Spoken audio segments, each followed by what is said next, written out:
में सबसे महान है।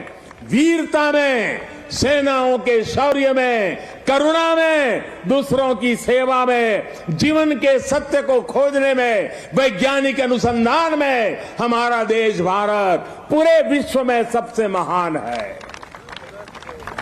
ये तमिल कवि भरतियार का, उनकी कविता का एक एक शब्द, एक एक भाव को अनुभव कीजिए।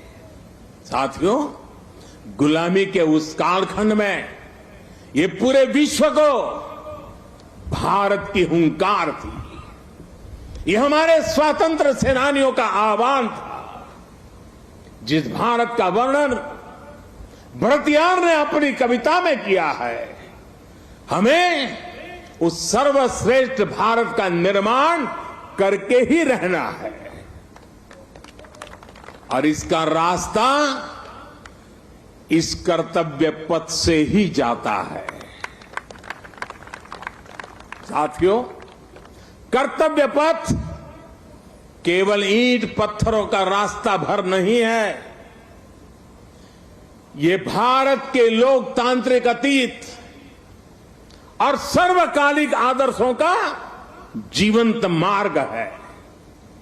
यहां जब देश के लोग आएंगे, वो नेताजी की प्रतिमा, नेशनल वॉर मेमोरियल, ये सब उन्हें कितनी बड़ी प्रेरणा देंगे। उन्हें कर्तव्य बोध से ओतप्रोत करेंगे। इसी स्थान पर देश की सरकार काम कर रही है। आप कल्पना करिए, देश ने जिन्हें जनता की सेवा का दायित्व सौंपा हो, उन्हें राजपथ जनता का सेवक होने का एहसास कैसे कराता।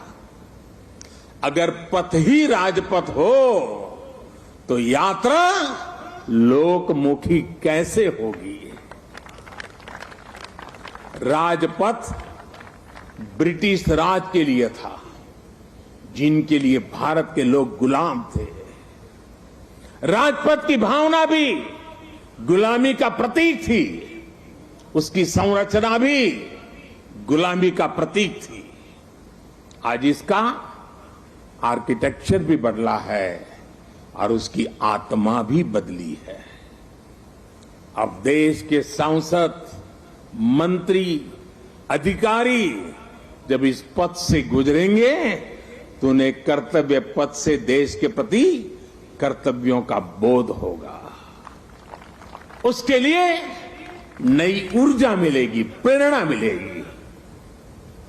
नेशनल वॉर मेमोरियल से लेकर कर्तव्य पथ से होते हुए राष्ट्रपति भवन का ये पूरा क्षेत्र, उनमें नेशन फर्स्ट, राष्ट्र ही प्रथम, इस भावना का प्रवाह प्रतिपल संचारित होगा।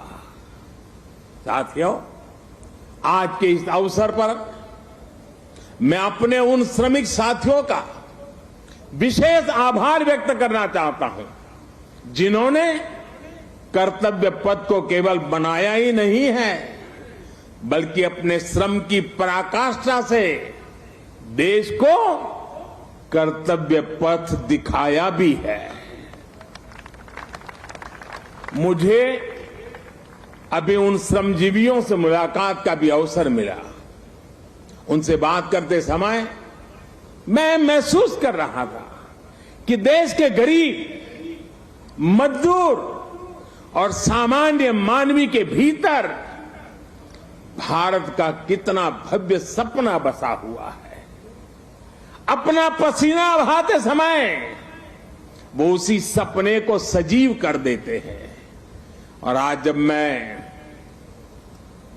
इस अवसर पर मैं उन हर गरीब मजदूर को भी देश की तरफ से धन्यवाद करता हूं, उनका अभिनंदन करता हूं, जो देश के अभूतपूर्व विकास को ये हमारे श्रमिक भाई गति दे रहे हैं। और जब मैं आज इन श्रमिक भाई बहनों से मिला तो मैंने उनसे कहा है कि इस बार 26 जनवरी को जिन्होंने यहां पर काम किया है, जो श्रमिक भाई है, वो परिवार के साथ मेरे विशेष अतिथि रहेंगे 26 जनवरी के कार्यक्रम।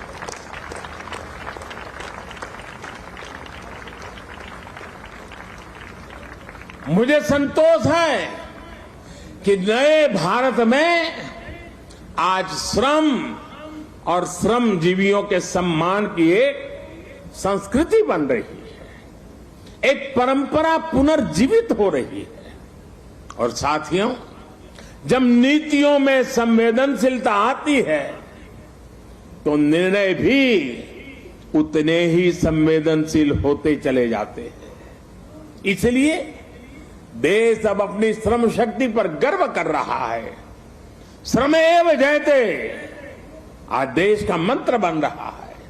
इसलिए जब बनारस में, काशी में विश्वनाथ धाम के लोकार्पण का अलौकिक अवसर होता है तो श्रमजीवियों के सम्मान में भी पुष्प वर्षा होती है। जब प्रयागराज कुंभ का पवित्र पर्व होता है तो श्रमिक स्वच्छता कर्मियों का आभार व्यक्त किया जाता है।